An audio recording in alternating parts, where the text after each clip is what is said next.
Hey dear student, welcome back to our YouTube channel Learners Square। तो चलिए शुरू करते हैं आज का अपना टॉपिक। है फिफ्थ यूनिट स्टार्ट और इसमें हमें पढ़ना है लीनियर इक्वेशंस, डायरेक्ट मेथड और इटरेशन मेथड, यानी कि लीनियर इक्वेशन का सॉल्यूशन पता करने में सीखना है। और इसमें दो तरह की मेथड्स हम सीखेंगे, एक पढ़ेंगे डायरेक्ट मेथड क्या है और एक पढ़ेंगे हम इटरेटिव मेथड क्या है, जिसमें कुछ इटरेशंस लगा के हम सॉल्यूशन पता करेंगे। और डायरेक्ट मेथड ऐसे डायरेक्ट फॉर्मूले रहेंगे, उसकी हेल्प से सॉल्व करेंगे। तो पहले तो हम समझ लेते हैं कैसे सॉल्व करना है। तो जैसे मान लो हमारे पास इक्वेशंस का सिस्टम है, consider a system of n linear algebraic equations in n unknowns. हमने एन अननोन्स में n linear algebraic equations consider कर लिए। जैसे मान लो हम सॉल्व करते हैं ना, बीएससी फर्स्ट ईयर में भी सॉल्व करे थे लीनियर इक्वेशन का सॉल्यूशन, उसको अलजेब्रिक मेथड से आइगन वैल्यू, आइगन वेक्टर, ये सब पता करके।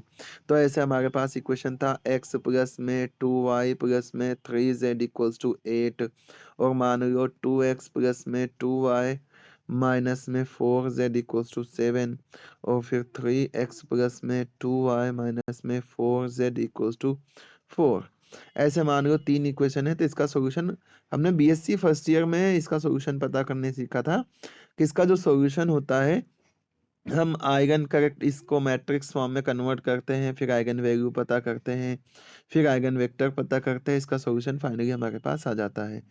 तो सेम ऐसा ही कुछ अप्रोच यहाँ पे हम रखेंगे और पता करेंगे इसका सॉल्यूशन, ऐसे इक्वेशन का सॉल्यूशंस कैसे पता हम कर पाएंगे। तो मान लो हमारे पास जो इक्वेशन है अभी फिलहाल, क्योंकि हम अननोन्स जनरल इक्वेशन लेके सॉल्यूशन की ओर जा रहे हैं, तो मान लो हमारे पास जो इक्वेशन है, पहला इक्वेशन है a11x1 plus a12x2 plus and so on a1n(xn) equals to b1, है ना। हमारे पास कितने वेरिएबल हैं? हमारे पास n वेरिएबल है, x1 है, x2 है, x3 x4, ऐसे करते करते कितने वेरिएबल हैं? xn वेरिएबल हैं। ऐसे जो दूसरा इक्वेशन है वो क्या है अपने पास? दूसरा इक्वेशन है a21x1 plus a22x2 plus and so on a2n(xn) equals to b2। और ऐसे करते करते हमारे पास n इक्वेशन भी है, an1x1 plus an2x2 plus and so on ann(xn) equals to bn। ठीक है, n इक्वेशंस हैं और n वेरिएबल्स हैं, जहां पर ये जो a11 a12 a13 and so on, ये जितने भी हैं, ये क्या है? इन्हें कहा जाता है कोफिशिएंट्स कहा जाता है। क्या कहते हैं? कोफिशिएंट्स कहा जाता है।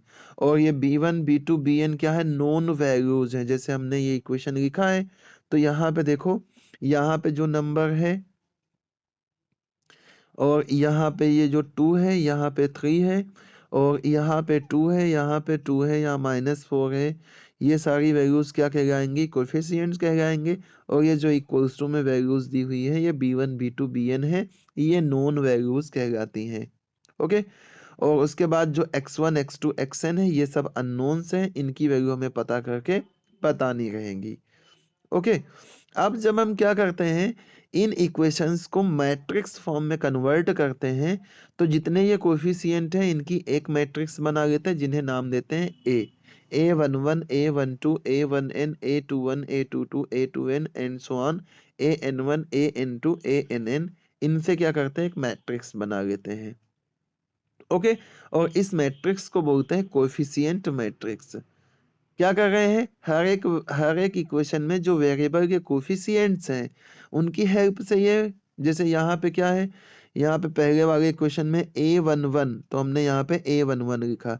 यहाँ पे दूसरा टर्म क्या है? a12, तो यहाँ पे हमने a12 लिखा। ऐसे nth टर्म क्या? a11, तो यहाँ पे हमने क्या लिखा? a1n। फिर सेकेंड इक्वेशन में आ जाए, पहला टर्म है a21, तो हमने सेकेंड रो का फर्स्ट एलिमेंट लिखा a21। फिर सेकेंड है a22, तो सेकेंड एलिमेंट यहाँ पे भी क्या लिखा? a22। ऐसे करते करते यहाँ पे क्या? a2n, तो यहाँ पे हमने क्या लिख दिया? a2n लिख दिया। ठीक है। ऐसे हमने कोफिशिएंट से ये मैट्रिक्स बना ली, और इस मैट्रिक्स को हम बोलेंगे क्या? कोफिशिएंट मैट्रिक्स है। और उसके बाद यहाँ पे जो वेरिएबल्स आ रहे हैं x1 x2 xn आ रहे हैं, इनसे हमने एक कॉलम मैट्रिक्स बना लिया, जिसे हम नाम देंगे x। तो ये क्या हो जाएगा? अपना जो सिस्टम ऑफ इक्वेशन है इसके लेफ्ट साइड का इक्वेशन बन जाएगा ए एक्स, और जो राइट साइड में नॉन वैल्यूज हैं इनसे एक कॉलम मैट्रिक्स बना लिया जिसे हम बोलेंगे बी। ठीक है, तो ये पूरा जो हमारे पास इक्वेशन का सिस्टम था उसको हमने इस तरीके से मैट्रिक्स के फॉर्म में कन्वर्ट कर लिया, जहां पर ये जो ए मैट्रिक्स है इस मैट्रिक्स को कोफिशिएंट मैट्रिक्स बोलते हैं। तो कभी कभी आपसे ऑब्जेक्टिव में ऐसा ही पूछ लिया जाता है कि बताओ भाई कि इसका कोफिशिएंट मैट्रिक्स क्या होगा। मान लो इक्वेशन दे दिया गया और बोला गया कि इसका कोफिशिएंट मैट्रिक्स क्या है। ओके, और या ये इक्वेशन भी डायरेक्टली आपसे पूछ ली जाती है कभी कभी ऑब्जेक्टिव में कि अपने पास सिस्टम ऑफ इक्वेशंस हैं तो इसका मैट्रिक्स रिप्रेजेंटेशन क्या होगा। ओके, तो ये अपनी एक्स मैट्रिक्स अननोन्स की मैट्रिक्स हो गई, और ये नोन्स की जो अपने पास वैल्यूज नोन थी उनकी मैट्रिक्स है बी नाम देते हैं। फिर हम क्या करते हैं, ए और बी मैट्रिक्स को मिक्स करके इस तरीके से हम लिख देते हैं, और इस मैट्रिक्स को बोलते हैं हम ऑगमेंटेड मैट्रिक्स। यानी कि ए मैट्रिक्स अपन ने लिख दिया और फिर ऐसे डॉट लगा करके हम क्या करते हैं, बी मैट्रिक्स का कॉलम के हर एक एलिमेंट को ऐसे मेंशन कर देते हैं, और इस मैट्रिक्स को क्या बोलते हैं हम, ये ऑगमेंटेड मैट्रिक्स है। ओके, देन आता है कि पॉजिटिव डेफिनेट मैट्रिक्स क्या होता है। तो पॉजिटिव डेफिनेट मैट्रिक्स किसे बोलते हैं, अगर हमारे पास कोई मैट्रिक्स ए है, इस मैट्रिक्स को पॉजिटिव डेफिनेट मैट्रिक्स कहा जाता है अगर एक्स स्टार ए एक्स पता करें और इसकी वैल्यू क्या हो, ग्रेटर देन 0 हो। जहां पर ये एक्स स्टार क्या है, ये क्या है, कांजुगेट है, कांजुगेट ट्रांसपोज मैट्रिक्स है, या इसे बोला जाता है ट्रांजुगेट। क्या बोलते हैं इस मैट्रिक्स को, इस मैट्रिक्स को बोलते हैं ट्रांजुगेट, ट्रांजुगेट मैट्रिक्स बोलते हैं। पहले इसमें क्या करते हैं, आयोटा की जगह पर माइनस आयोटा पुट करते हैं, और फिर इस मैट्रिक्स का क्या करते हैं, ट्रांसपोज ले लेते हैं, तो इसे कहा जाता है ट्रांजुगेट मैट्रिक्स कहा जाता है। फिर इसके बाद हमें यह पढ़ना है कि जो हमने साइमल्टेनियस लीनियर इक्वेशन ये, या जो हमने ये इक्वेशन पढ़ा जिसका अपन ने मैट्रिक्स फॉर्म अभी कंस्ट्रक्ट करा है, उस मैट्रिक्स का सॉल्यूशन कैसे पता करेंगे। और उस सॉल्यूशन में हमारे पास डायरेक्ट मेथड में कुछ मेथड है 3-4, और ये मेथड क्या है, एक डायरेक्ट मेथड में जो फर्स्ट मेथड है ये क्या है, गॉस एलिमिनेशन मेथड है। वेट करना है 1 मिनट।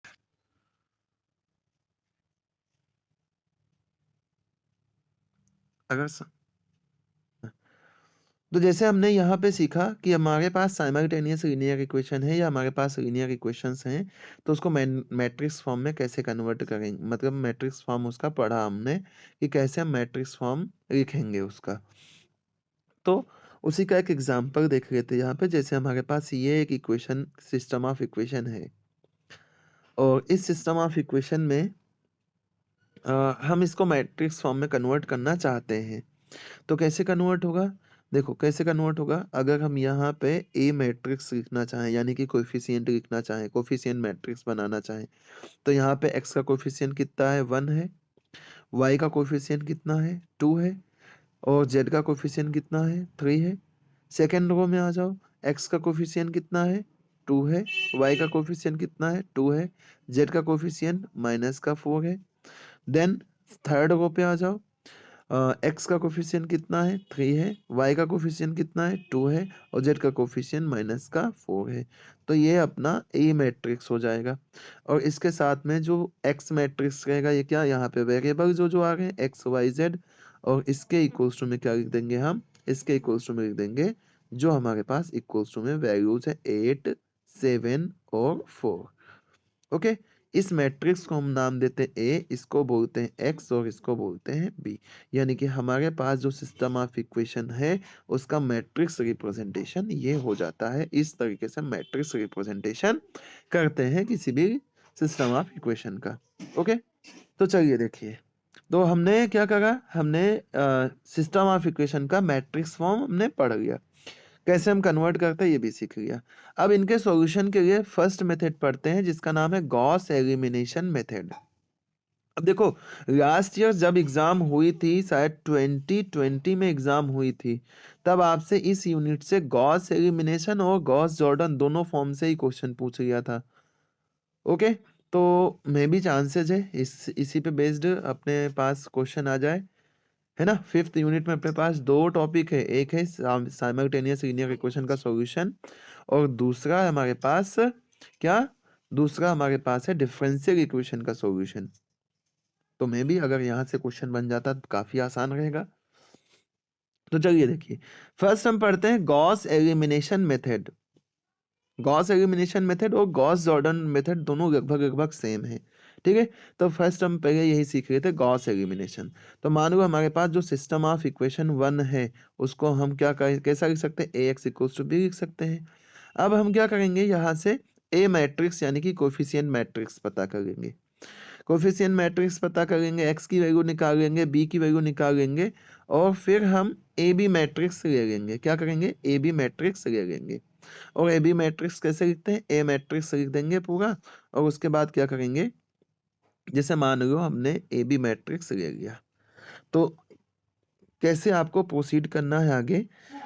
तो क्या करना है आपको, आपको ए बी मैट्रिक्स बना लेना है। मान लो ए बी मैट्रिक्स बन गया अपने पास ऐसा, ठीक है, ये मान लो अपना ए बी मैट्रिक्स है। अब आपको क्या करना है, यहाँ पर मान लो ऐसा आपने ए बी मैट्रिक्स बनाया, तो यहाँ पे कोई सा एलिमेंट रहेगा जिसको नाम हम देंगे A11। क्या नाम देंगे, A11। अब ये जो A11 है, एक बात और बता देता हूँ, यहाँ पे केवल हमें अप्लाई करना है रो ऑपरेशन। क्या अप्लाई करना है, row operation.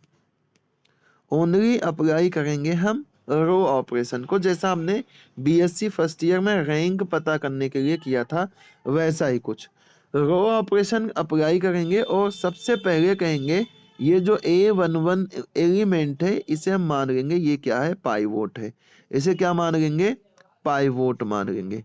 BSc first year में क्या करते थे, इसे 1 बनाते थे, लेकिन हम बिना 1 बनाए यहाँ पे क्या करेंगे, इसे पाइवोट मान लेंगे। और क्या करना है, इसके आगे इस A11 की हेल्प से इसके नीचे हम जीरो बनाएंगे। क्या करेंगे, इसके नीचे हम जीरो बनाएंगे, जितने भी रोज हो। क्या करेंगे, हमें क्या करना है, A11 को पाइवोट मान लेना है और इसके नीचे जीरो बनाना है। और इसके नीचे जीरो बनाते समय यहाँ पे कोई सी भी वैल्यू आए उससे लेना देना हमारा नहीं है। बस कैलकुलेशन हमें अच्छा करना है, रॉन्ग कैलकुलेशन नहीं करना है, करेक्ट कैलकुलेशन हमें करना है, ठीक है। क्या करना है, A11 को पाइवोट मानना है, और फिर क्या करना है, इसके नीचे रो ऑपरेशन लगा के जीरो बनाना है। फिर जब हम A11 को पाइवोट मान के इसके नीचे जीरो बना लेंगे, तो सेकेंड रो का सेकेंड एलिमेंट जो रहेगा यहाँ पे, जो भी रहे, मान लो ये आ गया B22 आ गया। 11 इसीलिए नहीं बोलेंगे क्योंकि मैट्रिक्स चेंज हो जाएगा ना।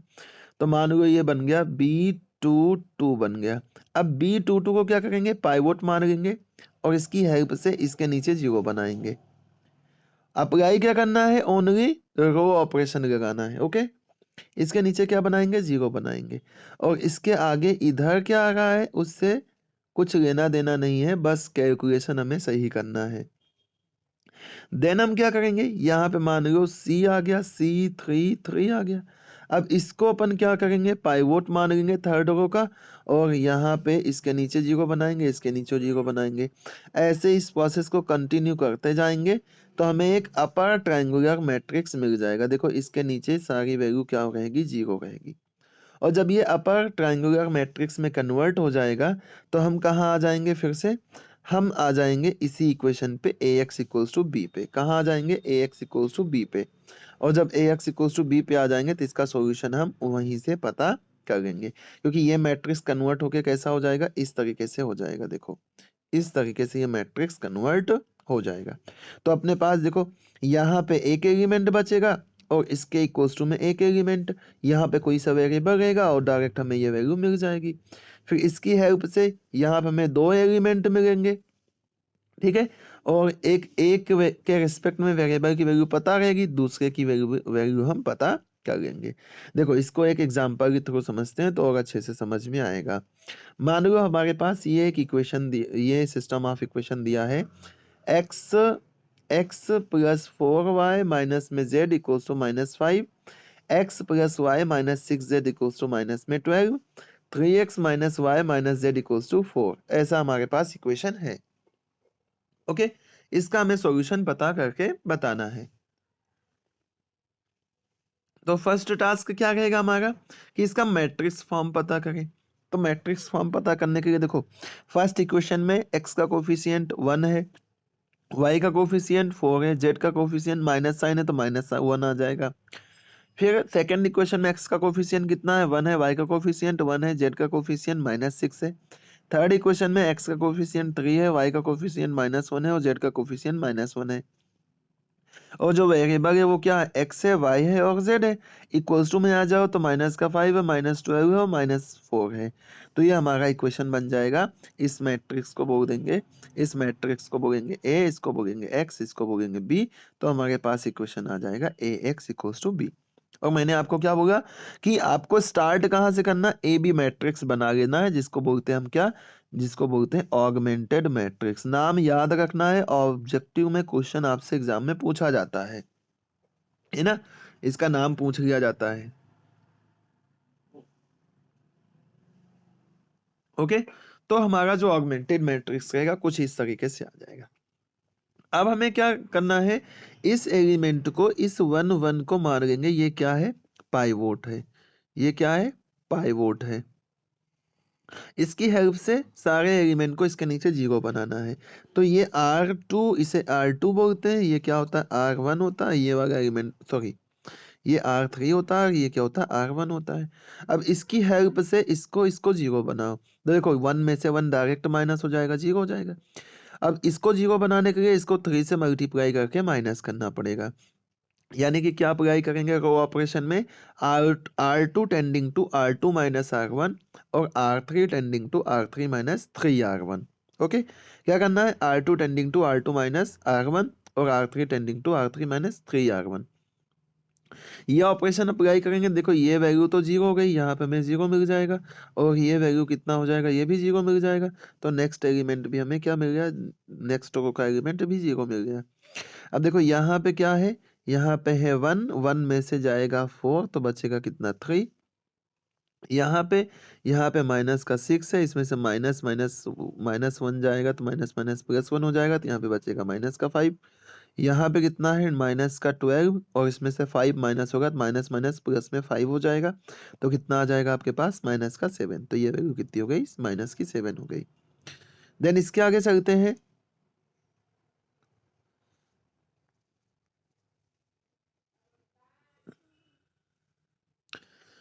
थर्ड में आओ, जो देखो 3 में से 3 गए, ये एलिमेंट तो 0 मिल गया। यहाँ पे क्या है माइनस का 1 है और 4 3 जा कितना होता है 12 होता है और माइनस करना है तो -12 -1 माइनस का 13 हो जाएगा। नेक्स्ट पे चलते हैं, यहाँ पे कितना माइनस का 1 है और यहाँ पे कितना है माइनस का 1 है। तो माइनस के 1 की 3 की से मल्टीप्लाई करेंगे, 3 1 जा 3 माइनस माइनस क्या हो जाएगा प्लस। तो 3 में से 1 गए कितने बचेंगे, 2 बचेंगे। देन नेक्स्ट पे चलते हैं, यहाँ पे क्या है 4 और यहाँ पे कितना है 5, 5 का 3 से मल्टीप्लाई करेंगे, 5 3 जा 15 और माइनस माइनस क्या हो जाएगा प्लस 15, 4 कितना हो जाएगा 19। तो नेक्स्ट हमें जो मैट्रिक्स मिली वो ये मिल गई। ओके, अब हम क्या करेंगे,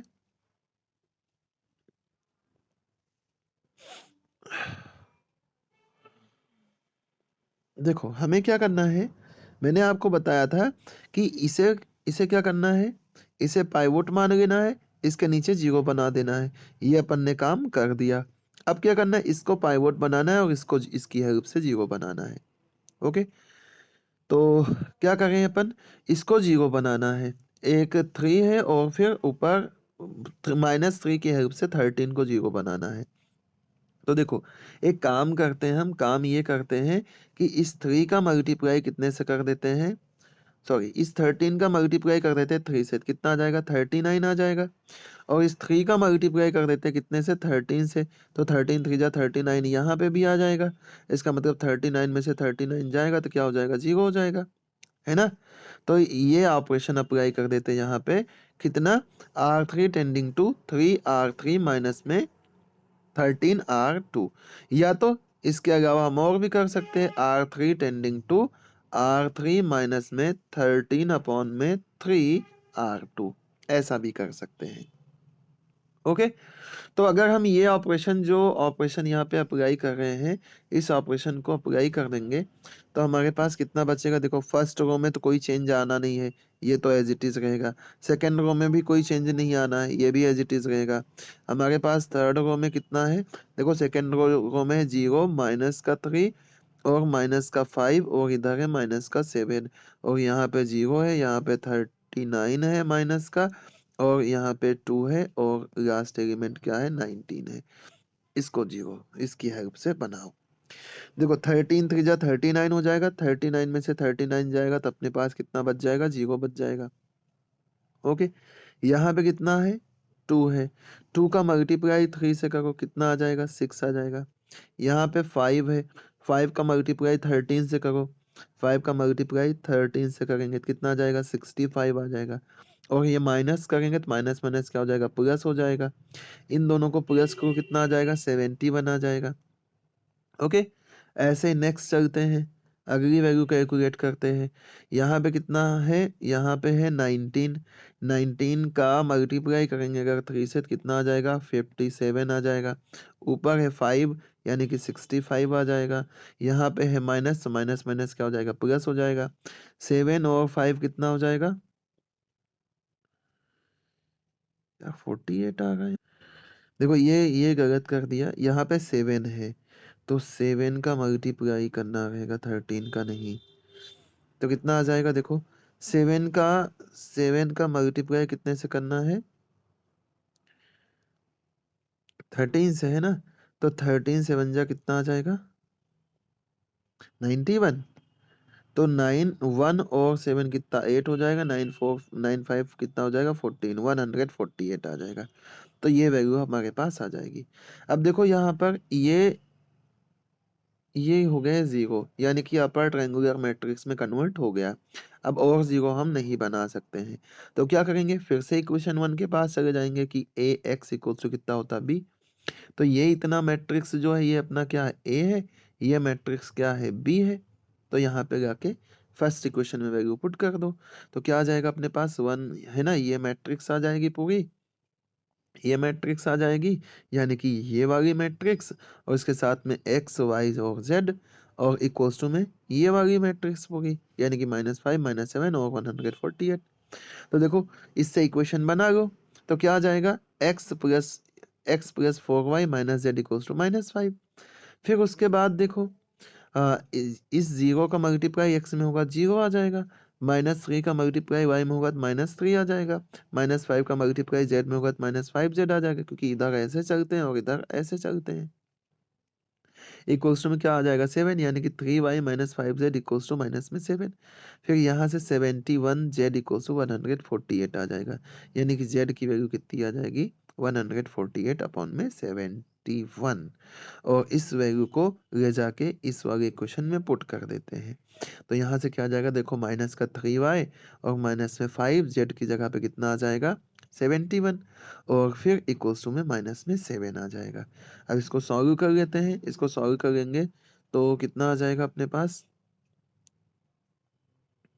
इसका सॉल्यूशन निकालेंगे तो फाइनली हमारे पास y की वैल्यू कितनी आ जाएगी -81 अपॉन में 71। ये कैलकुलेशन आप करके देखना, ठीक है। इस क्वांटिटी को इधर भेज देंगे, एलसीएम लेके प्लस करेंगे तो है ना, सॉल्व करने के बाद हमारे पास y की ये वैल्यू आ जाएगी। उसके बाद x और y की वैल्यू को इसके ऊपर वाले इक्वेशन में ले जाके रख देते हैं, y की जगह पे -81 और x की जगह z की जगह पे 148 अपॉन में 71, ठीक है। इन दोनों का मल्टीप्लाई कर लिया, 4 1 जा 4 4 8 जा 32 और फिर इसका एलसीएम ले लेंगे तो इधर 71 से मल्टीप्लाई हो जाएगा और इधर भी ये 71 इधर भेज देंगे तो इधर भी 71 से मल्टीप्लाई हो जाएगा और ये दोनों एज इट इज यहाँ पे प्लस हो जाएंगे। इन दोनों को प्लस करेंगे देखो 8 4 जा 8 और 4 कितना 12, 4 2 6 1 7 और 3 1 4 इसको इधर भेज देते हैं, इधर आके ये प्लस में हो जाएगा, यानी कि x की वैल्यू 117 आ जाए 71x इक्वल्स टू 117 आ जाएगा, यानी कि x की वैल्यू कितनी आ जाएगी 117 अपॉन में 71। x की वैल्यू भी आ गई, y की वैल्यू भी आ गई, z की वैल्यू भी आ गई, इसका मतलब यही क्या है, इसका सॉल्यूशन हो जाएगा। तो ऐसे हमें कंटिन्यू करना रहेगा। पहले हमें मैट्रिक्स फॉर्म कन्वर्ट करना है, फिर उसके बाद ए बी मैट्रिक्स को लेके चल देना है, और इसको जब हम सॉल्व कर लेंगे तो क्या होगा, हम फिर से इक्वेशन नंबर 1 पे आ जाएंगे और वहां से इक्वेट करके हम पता कर लेंगे मैट्रिक्स का सॉल्यूशन, यानी कि सिस्टम ऑफ इक्वेशन का सॉल्यूशन। नेक्स्ट जो मेथड है सेम तरह से है और ये भी एलिमिनेशन मेथड से, एलिमिनेशन के जैसा ही काम रहता है इसका भी, और इस मेथड का नाम है गॉस जॉर्डन मेथड। और ये मेथड क्या कहता है this method is a modification of the Gauss elimination method. In this method, the elimination of unknown performed not only the equation below, but also the equation above, so that the system reduce a diagonal matrix form। तो ये कहता है कि जैसे हमने ये matrix पढ़ा, इसमें गॉस एलिमिनेशन मेथड अप्लाई करा, और गॉस एलिमिनेशन मेथड अप्लाई करने के बाद जैसे मान लो हमने क्या किया, एक मैट्रिक्स फॉर्म जो कन्वर्ट करा मैट्रिक्स फॉर्म में लिखा, और मैट्रिक्स फॉर्म में लिखने के बाद अपने पास कुछ वैल्यूज आई। अब इस वैल्यूज पे अपन ने क्या अप्लाई करा, अपन ने अप्लाई करा जैसे अपन ने अभी गॉस एलिमिनेशन मेथड करा था, और गॉस एलिमिनेशन मेथड में क्या आया अपने पास, गॉस एलिमिनेशन मेथड में आ गया यहाँ पे a11 और इसके नीचे क्या आ गया 0 आ गया, इस और 0 आ गया, यहाँ पे भी 0 आ गया, यहाँ पे भी 0 आ गया, यहाँ पे कोई नंबर है, यहाँ पे कोई नंबर है, यहाँ पे कोई नंबर है, यहाँ पे कोई नंबर है, यहाँ पे भी कोई नंबर है। फिर यहाँ पे मान लो b11 आया और इसके नीचे 0, ये भी 0, ये भी 0, इसके आगे यहाँ पे कोई नंबर है, यहाँ पे कोई नंबर है, यहाँ पे कोई नंबर है, यहाँ पे भी कोई नंबर है। फिर मान लो यहाँ पे b33 आ गया, यहाँ पे 22 नहीं, यहाँ पे क्या लिखो, यहाँ पे 11 नहीं 22 लिखो, ठीक है। b33 आ गया, अब b33 आ गया तो इसके नीचे 0 बना दिया, यहाँ पे भी 0 बना दिया, यहाँ पे कोई नंबर आएगा, यहाँ पे भी कोई नंबर आएगा, यहाँ पे भी कोई नंबर आएगा। फिर यहाँ पे b4 बना दिया अपन ने, और इसके नीचे 0 बना दिया, और यहाँ पे अपन ने मान लो b55 बना दिया, ठीक है। यहाँ पे कोई नंबर है, यहाँ पे भी कोई नंबर है। ये हम करते हैं गॉस एलिमिनेशन मेथड में, ठीक है। अब हम जब इस फॉर्म में कन्वर्ट कर लेंगे, जब गॉस एलिमिनेशन पूरा ये ऐसा कन्वर्ट कर लिया, तो जब इस फॉर्म में कन्वर्ट हो जाएगा तो हम क्या करेंगे, अब इन डायगोनल एलिमेंट की हेल्प से, जैसे हमने इस नीचे 0 बनाया है, जैसे हमने नीचे 0 बनाया है, ऐसे इस साइड में भी 0 हम बना सकते हैं, ठीक है, यानी कि ऊपर भी 0 बना सकते हैं। इसकी हेल्प से यहाँ पे 0 बना सकते हैं, यहाँ पे 0 बना सकते हैं, यहाँ पे 0 बना सकते हैं, यहाँ पे भी 0 बना सकते हैं। और जब इसकी हेल्प से ये सभी 0 हो गए, तो इसकी हेल्प से यहाँ पे 0 बना सकते हैं, यहाँ पे 0 बना सकते हैं, यहाँ पे भी 0 बना सकते हैं, और इसकी हेल्प से यहाँ 0 बना सकते हैं, और यहाँ पे भी 0 बना सकते हैं, और इसकी हेल्प से यहाँ पे 0 बना सकते हैं। तो अब क्या होगा देखो, केवल इस मैट्रिक्स का डायगोनल एलिमेंट बचेगा, बाकी सारे के सारे एलिमेंट क्या हो जाएंगे, 0 हो जाएंगे। तो डायरेक्ट हम क्या कर देंगे, यहाँ से वैल्यूज को डायरेक्ट फाइंड आउट कर लेंगे।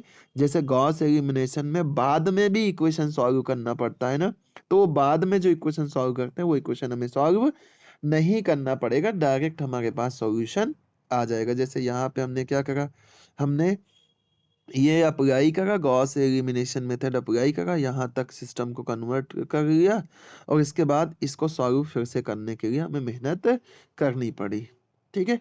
तो गॉस एलिमिनेशन के बाद जब हम गॉस जॉर्डन पे आएंगे, तो हम क्या करेंगे, गॉस जॉर्डन में जो भी इक्वेशन रहेगा, इसको अपन अपन ने क्या करा, पहले पहले यहाँ पे इधर सब सारे नंबर्स को 0 बना देंगे, और 0 बनाने के बाद हम उसी की हेल्प से ऊपर भी 0 बना देंगे, यानी कि हम मैट्रिक्स को कुछ ऐसा कन्वर्ट कर देंगे। किस तरीके से, यहाँ भी 0 बना देंगे और यहाँ पे भी 0 बना देंगे, और जब दोनों जगह 0 बन जाएगा तो देखो डायरेक्ट हमारे पास x की वैल्यू 1, y की वैल्यू 3 और z की वैल्यू 5 आ जाएगी। देखिए x की वैल्यू 1, y की वैल्यू 3 और z की वैल्यू 5 आ जाएगी। ओके, तो इसका मतलब क्या होता है, Gauss Jordan method modified method है किसका, गॉस एलिमिनेशन का। देखो इस क्वेश्चन को करते हैं डिस्कस। मान लो हमारे पास ये इक्वेशन दिया हुआ है, क्या, x प्लस में y प्लस में z equals to 9, 2x minus में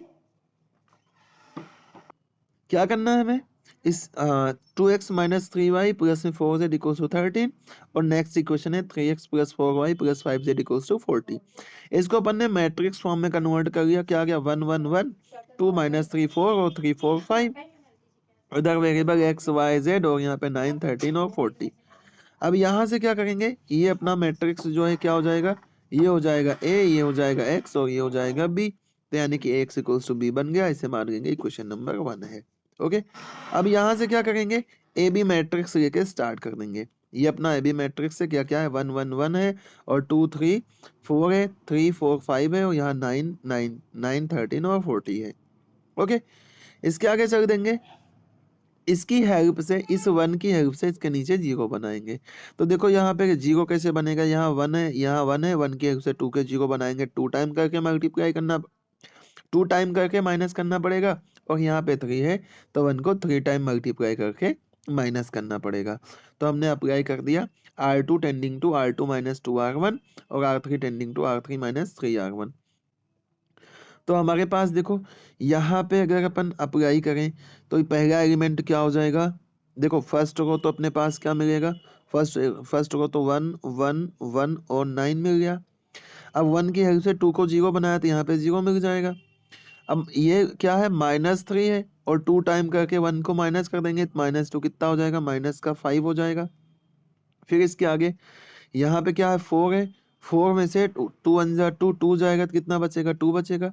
यहाँ पे 13 है, 13 में से 9 2 जा 18 जाएगा, तो यहाँ पे कितना बचेगा, 13 में से 18 जाएगा तो -5 बचेगा। आगे चलते हैं, ये 3 टाइम करके इसमें से माइनस करा तो 3 में से 0 जाएगा तो कितना बचेगा, 0 बचेगा। 4 में से 3 टाइम यानी 4 में से 3 गया तो कितना बचेगा, 1, और 5 में से 1 3 जा 3 गया तो कितना बचेगा, 2, और 40 में से 9 3 जा 27 गए तो कितने बचेंगे, 13 बचेंगे। यानी कि अगला जो मैट्रिक्स रहेगा हमारे पास वो ये आ जाएगा। ओके, क्या आ गया, ये मैट्रिक्स हमारे पास आ गया। इसके आगे चलते हैं, अब हमें क्या करना है, इसको ऐसे ही रहने दो, इसकी हेल्प से इसको 0 बनाओ, और इसको 0 बनाने के लिए क्या करना पड़ेगा,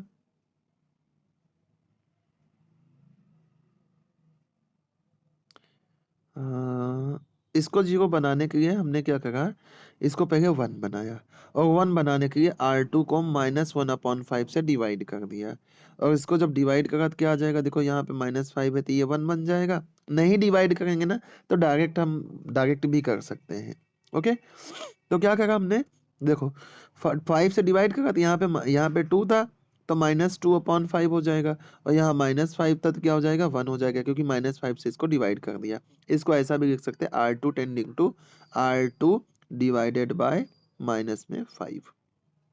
ओके, अब ये मैट्रिक्स आ गया। अब हम क्या करेंगे, इस 1 की हेल्प से 0 बनाएंगे, इस 1 की हेल्प से इसको भी 0 बना सकते हैं और इसको भी 0 बना सकते हैं, या इस 1 की हेल्प से इन दोनों को 0 बना सकते हैं। ओके, कुछ भी, कोई सा भी ऑपरेशन हम अप्लाई कर सकते हैं, कुछ तो भी ऑपरेशन अप्लाई कर, तो यहाँ पे क्या कर दिया अपन ने, R3 की हेल्प से R1 और R2 में इसको और इसको 0 बना दिया। ठीक है, इसकी हेल्प से इन दोनों को 0 बना दिया। इसके लिए देखो डायरेक्ट माइनस कर देंगे, काम हो जाएगा, 1 में से 1 गया 0, 1 में से 1 गया 0। तो क्या किया, R1 tending to R1 minus R3, तो देखो 1 में से 1 गया तो यहाँ पे 0 मिल गया, यहाँ पे 1 है, यहाँ पे 2 है, तो 1 में से 2 जाएगा तो माइनस का 1 आ जाएगा।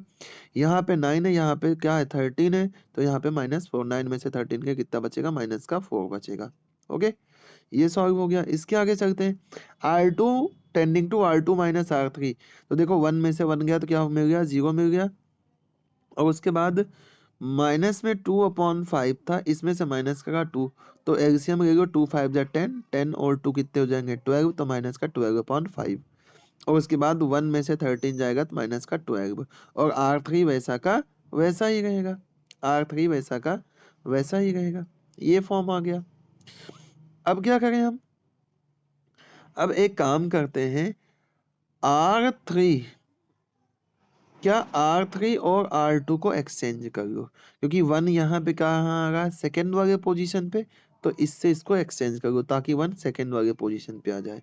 तो 1 देखो सेकेंड वाले पोजीशन पे आ गया और इस फॉर्म में कन्वर्ट हो गया ये। ओके,